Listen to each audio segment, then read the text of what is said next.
looking good. Yeah. So, everybody happy? Yes. Yeah. Volle buikjes? 64 bits? Ja? Oké, komt er nog iemand binnen? Ja, was ja, Tim houden.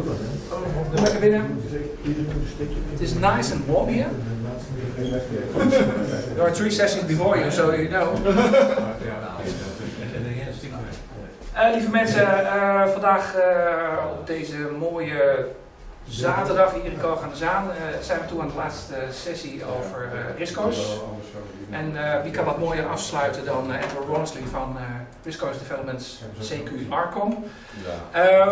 Ja, er zijn wat ontwikkelingen gaande. Gelukkig. Vorig jaar hadden we al Risk 5.30. Ik geloof dat er ook al een beta verschenen is van 5.31. Wifi-ondersteuning gaat steeds beter. Dit gaat beter, dat gaat beter. Kom lekker binnen. Kom maar.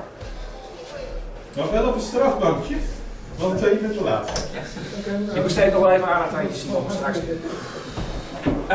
Zoals ik zei, ontwikkeling op risico's-vlak met wifi, netwerkadapters, USB-aansluitingen en de releases die zo mondjesmaat toch nog steeds uitkomen. Dus dat is hartstikke fijn.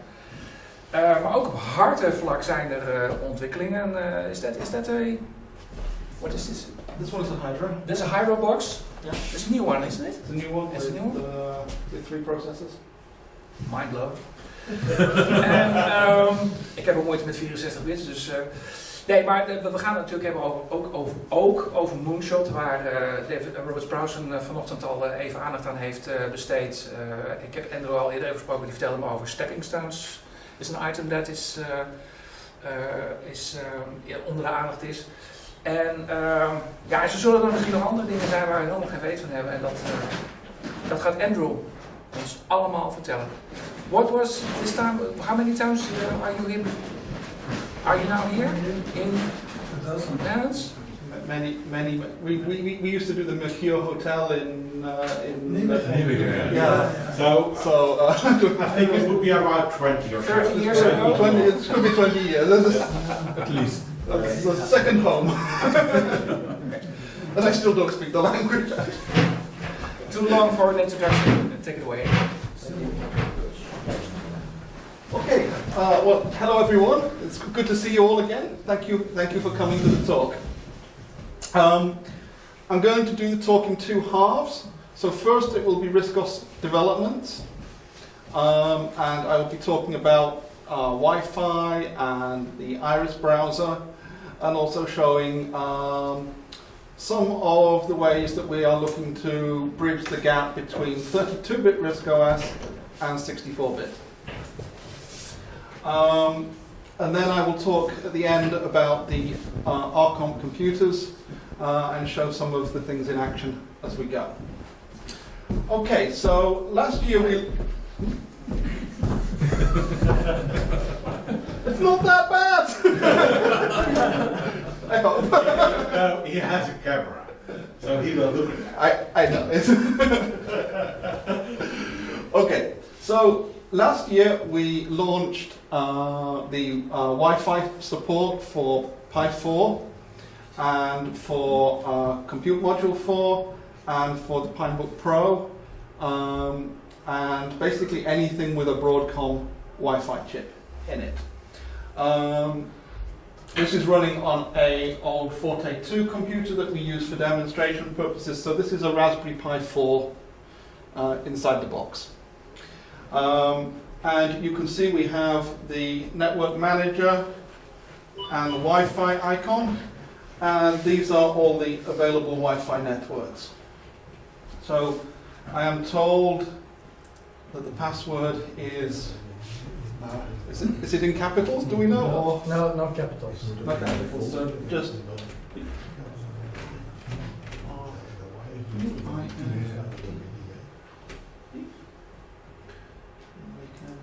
it like that? Yeah. Okay. So we can remember the network so that it's saved into our history, and auto connect means that when it finds the network, next time we bring it in here, it will remember it and connect automatically without having to be prompted to do so. So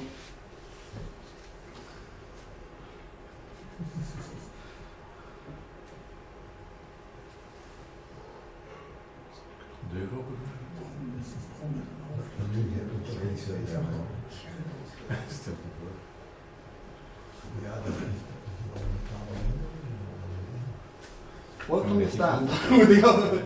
I use the 5G connection. Yeah.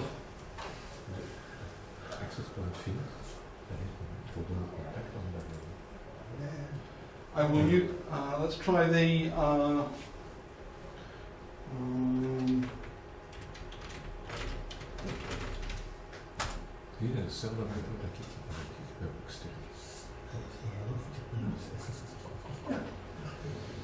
okay, so using my phone.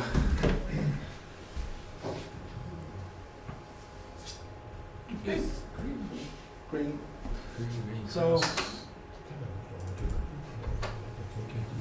this is the latest Iris, which is available free to anybody who wants to bring a USB stick or an SD card to the stand. I can give you a free copy of the latest Iris. This is the May 2025 version. So this has not been released publicly yet. So you can see 6th of May, hot off the press. With the Wi-Fi, the big changes recently have been support for web Wi-Fi portals. This is where, if you use a laptop or you go to somewhere like a hotel, in order to use the Wi-Fi, it's a two-stage process. You have to log in with your web browser as well as connecting to the Wi-Fi. This is common in restaurants, in hotels, on the train in the UK. Most public access Wi-Fi, you have to go through a two-stage portal logon through the web. And the network manager software now understands how this works, and so when it connects, it automatically sends messages backwards and forwards to find out if it needs a portal logon.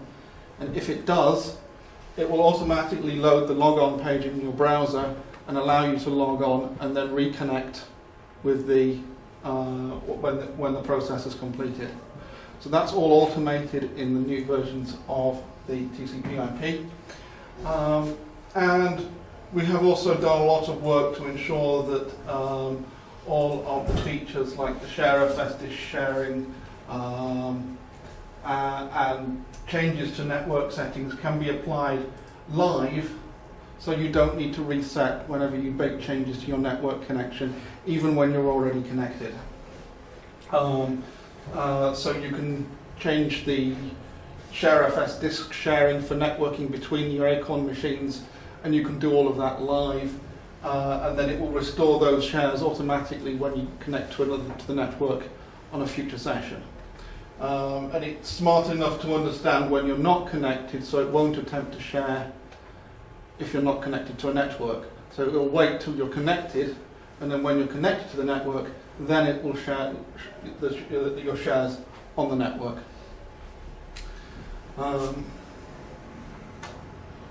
So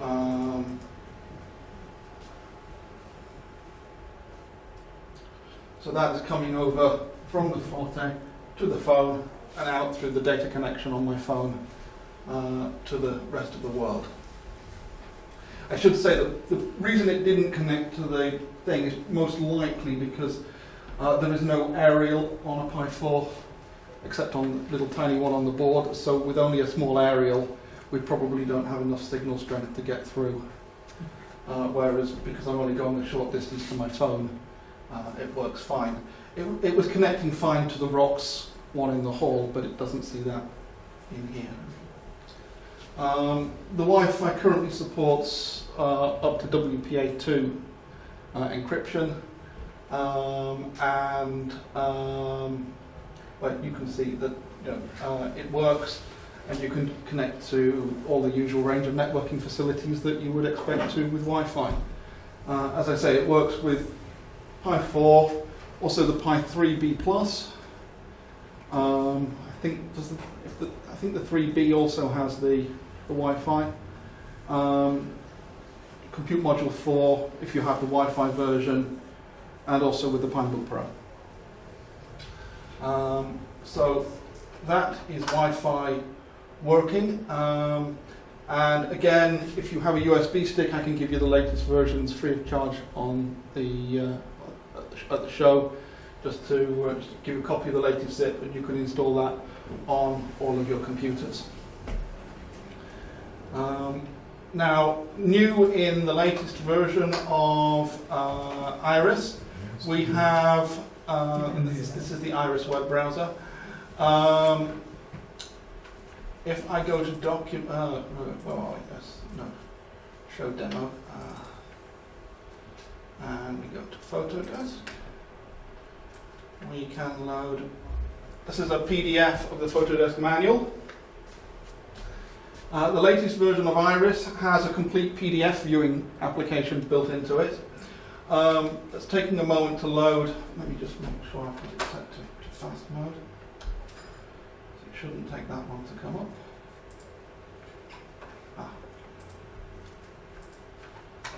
Let's close that.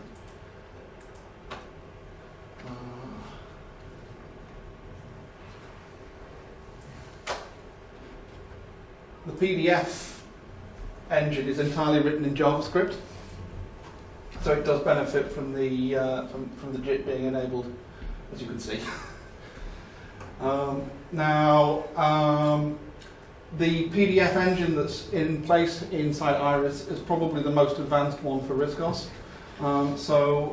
We've yet to find a PDF that doesn't render correctly in Iris, which is quite a big deal for Riscos because there are still PDFs that don't render properly in Plain PDF and PDF Test. On top of that, you also have thumbnails for things just like you have in Acrobat. We can use indexes. This is all normal stuff for PDFs, but the point is it just works on RISC-OS. And not only that, but we can also, if we bring up something like edit,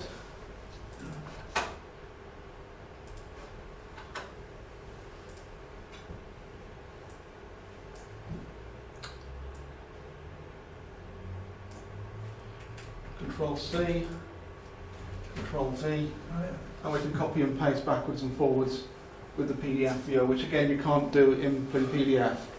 So, useful functionality in the latest version of Iris. It even has facilities like being able to do, change the view modes to so side-by-side view mode. You can change the scrolling, rotate the, That's when you're in bed. Yeah.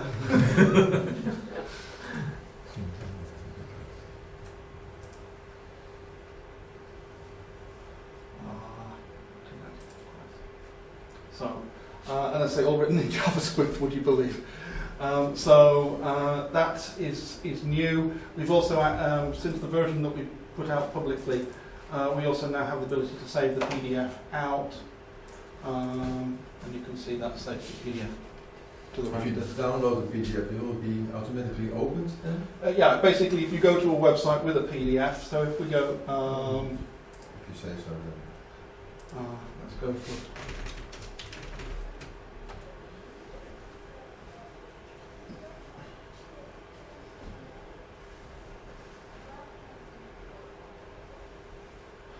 too many sponsored links, but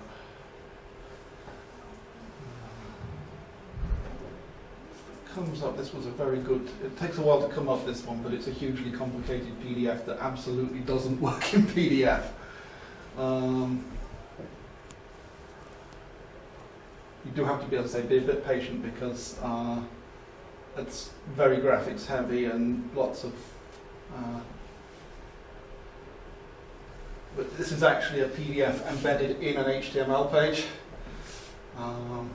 which I didn't expect to work. So you can see that's got Arabic text.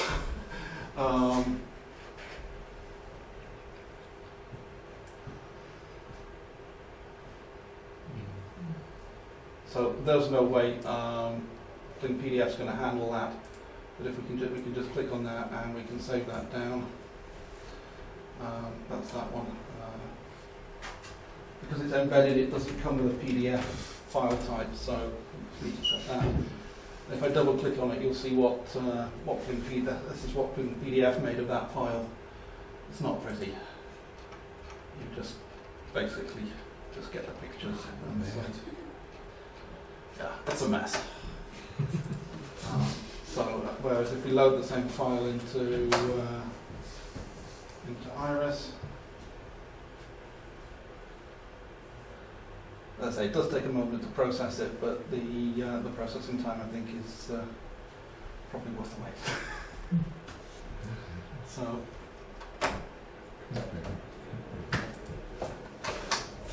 So yeah, that's the latest version of Iris. Plus, we're using a newer version of the WebKit engine, which is why we're able to do this. And of course, newer version of engine means that more websites will work. So, definitely well worth getting the latest Iris. And as I say, free to everybody who's here. So just come and request a copy.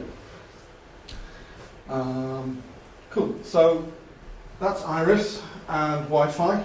We brought it all together at the end of last year in what we call RISC-OS Direct. And we strongly recommend that if you're using a Raspberry Pi computer, you use RISC-OS Direct as your distribution, as we would. It uses the same RISC-OS that comes from rules, so it's not in competition specifically with what they're doing. You can put the nightly builds into RISC-OS Direct. But RISC-OS Direct includes all of the work that RISC-OS Developments has done as standard, plus hundreds of other applications that are, to our mind, essential. So things like FAT32FS,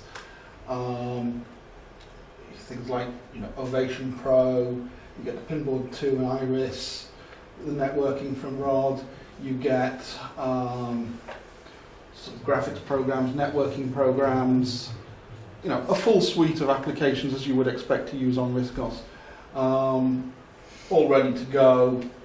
Strong Ed, Zap, you name it, it's all ready to go. It was part of RISC-OS Direct, and we developed a new first-time guide so that when you start up RISC-OS Direct for the first time on a machine, it will guide you through the setup. It will tell you, what network settings you want to use. Do you want to change the keyboard mouse settings? And then it introduces some of the RISC-OS programs so that for those who are not yet using RISC-OS, they can see what the different programs do that are included with the distribution of RISC-OS. So, whether you're an existing user or a new user, I think there's a lot of good stuff in RISC-OS Direct, and I would strongly encourage people to check it out. Again, it's free, and again, I have the files for RISC-OS Direct with me on my USB stick, so if people want access to things, just come and ask. I can make up complete SD cards for people if you want to have an SD card made up with Direct for a Raspberry Pi. I have all the stuff with me. So yeah, RISC-OS Direct represented the completion, in a sense, of what we wanted to achieve with the Wi-Fi, with Iris, with the networking, with Pinboard 2 that I've shown you in previous years. So it was quite an important moment for RISC-OS Developments because we were able to finally deliver all the things that we've been talking about and promising for so many years previously. So that's RISC-OS Direct.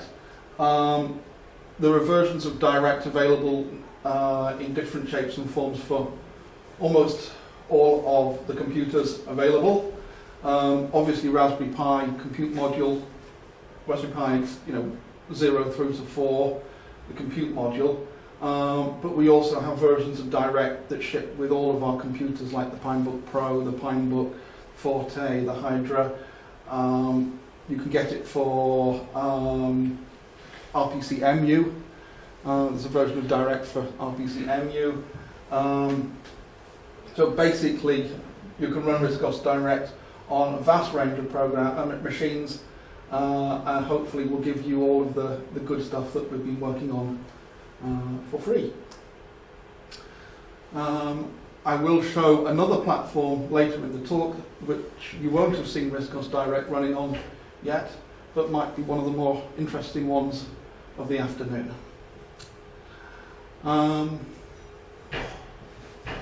Going forwards, RISC-OS Developments has already begun work towards 64-bit RISC-OS. Although we are fairly convinced that there are going to be multiple different stages to 64-bit. Because even if you had a 64-bit operating system tomorrow, you wouldn't have the ability to run your existing software on it. And without your existing software, a 64-bit RISC-OS is, you might as well run Linux. So our feeling is that any approach to 64-bit has to incorporate the existing 32-bit software that everybody has already, because that's what RISC-OS is. RISC-OS is its operating system, but also the software, and also the user base that comes with the software, the companies, you guys. It all has to come together, and if you produce just part of it, then that's no good. So our vision towards 64-bit is, yes, there will be 64-bit RISC-OS in partnership with RISC-OS Open, etc. But there will be stages on the route to that. So and the first stage is what I will show you later, which allows, for example, RISC-OS to run on things like the Raspberry Pi 5, which at the moment you can't run RISC-OS on. And we feel that stepping stones will be, I mean, maybe not necessarily in this form, it's very much a work in progress, but stepping stones like this to allow the existing software to continue running as we go forwards is essential to approaching the 64-bit, so that we don't, one option is we end up waiting 5 to 10 years for 64-bit with all the bells and whistles, but then there's no hardware and no. What do we do for 10 years?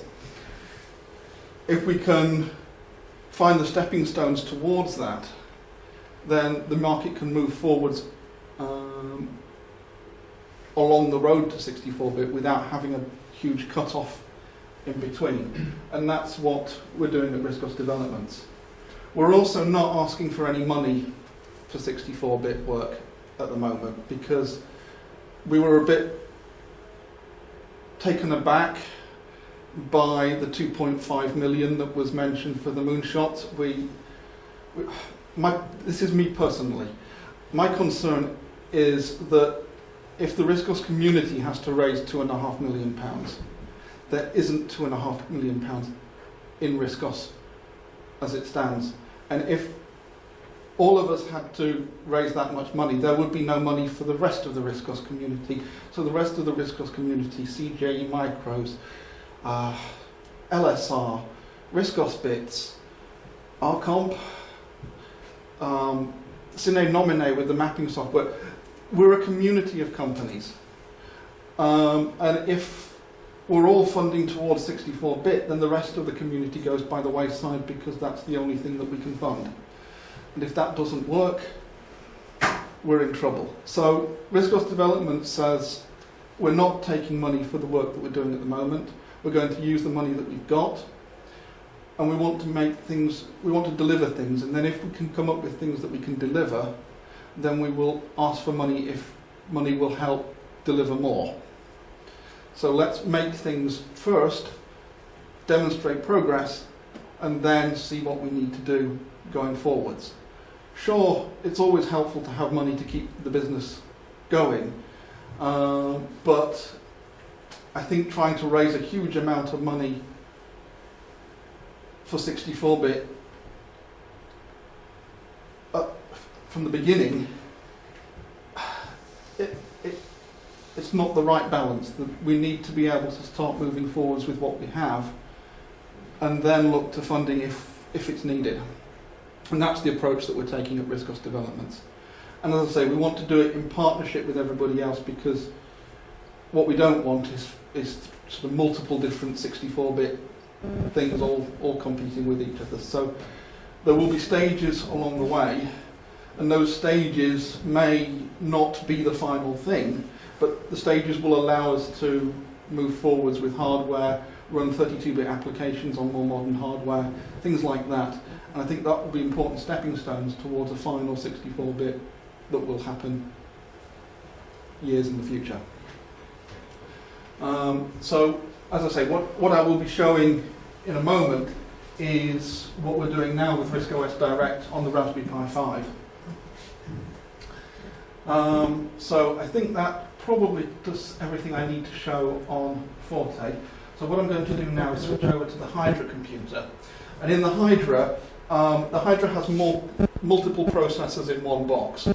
But what I have in the Hydra is a Compute Module 5, which is basically a Raspberry Pi 5 as a head for the Hydra, and that's what I will be showing you the RISC-OS on. So I'm going to shut this down.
Again,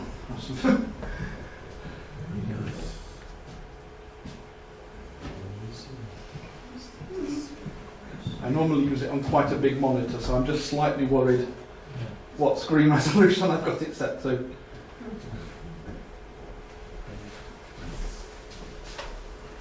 That's what I was afraid of.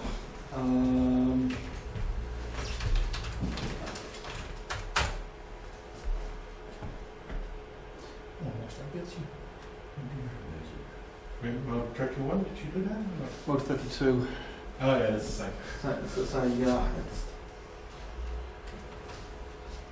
I use it with a 2560 by 1440 screen normally, and the projector will only be 1080p. So Only. the world we live in. If you come to certain community centers, the chance that you get a beamer with a lower resolution is much higher. Oh yeah. I'm not being rude about the beamer. It's. I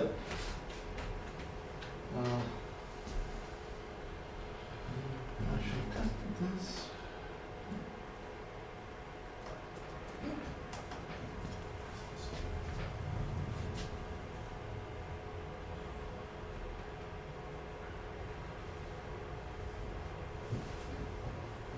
So normally I'm demonstrating this machine to show off high resolution displays running at high frequencies. I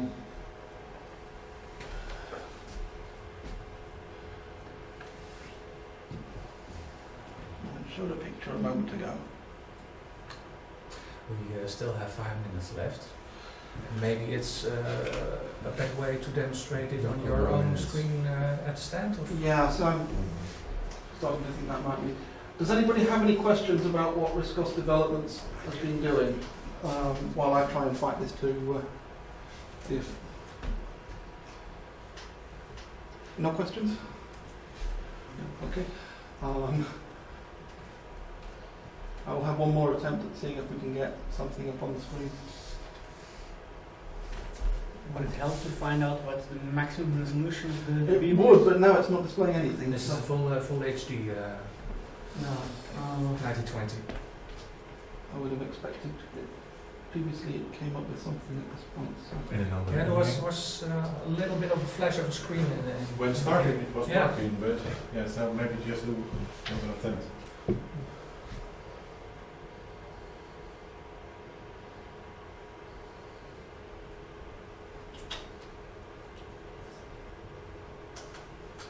Basically, since we're probably not going to get this coming up with anything quickly, what we've done is on the Raspberry Pi 5 head in the Linux, it runs Linux as an underlying operating system, but we have RISC-OS running on top of Linux at full speed on the 64-bit head. because most of the 64-bit processors that are currently available can still execute 32-bit code that is not what we call supervisor mode. So it runs in what we call user mode. And so we can utilize that to run most of RISC-OS natively on the chip, and then just drop into an emulated mode for the supervisor bits of RISC-OS, usually the modules and swipe calling routines, which means that RISC-OS is able to run most of the time at full speed on the system. And we have it working with networking, running the modern applications, basically the RISC-OS direct disk image running on top. So you can run your existing applications on a Pi 5, and the performance when you do the benchmark is, as expected, considerably higher than a Raspberry Pi 4. So you do get the performance of the Raspberry Pi 5, but you're using Linux as a thin layer in between RISC-OS and the 64-bit processor. And that means that a Raspberry Pi 5, which couldn't otherwise run RISC-OS, can run RISC-OS natively on the hardware using Linux as effectively a hardware compatibility layer. And that means that going forwards, we can run our existing software even if there's no more, if the Pi 4 disappeared tomorrow and that we could only have Pi 5, we could still run RISC-OS, we can still run all of our favorite applications, we can connect to the networking, we can even do Wi-Fi and things on the Pi 5 systems through that. And that's what I was going to show, but it's being difficult. So if you're interested in seeing that, by all means come to the stand. I'll have it all set up and you'll be able to see RISC-OS running live on the Pi 5 head of the system. But that could be a separate Raspberry Pi 5, it could be a Pi 5 compute module on its own. It doesn't have to be part of the Hydra. There's nothing in the Hydra that's making it possible. It's running on that. You could even use a Raspberry Pi 500. But it shows a stepping stone towards what we can do with 64-bit in the immediate term without a significant investment in the full operating system. Now, it's not to say that it is a permanent solution, but it's a point along the way so that RISC-OS can continue to move forwards with the Pi hardware going forwards. The other nice thing about that approach is that it's more easy to distribute to existing Pi users.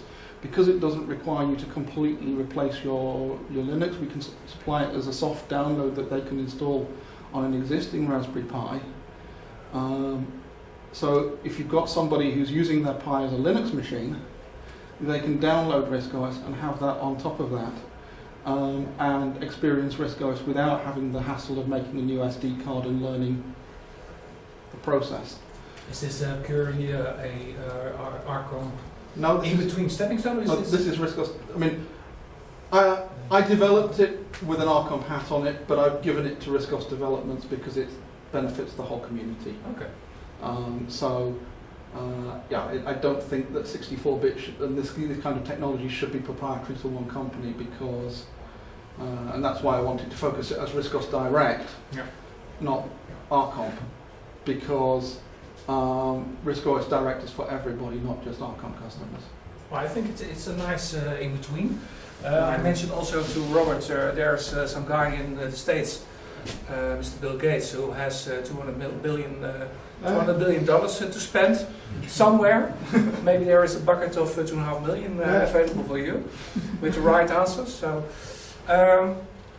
heeft iemand nog vragen voor Andrew op dit moment? Give it the age.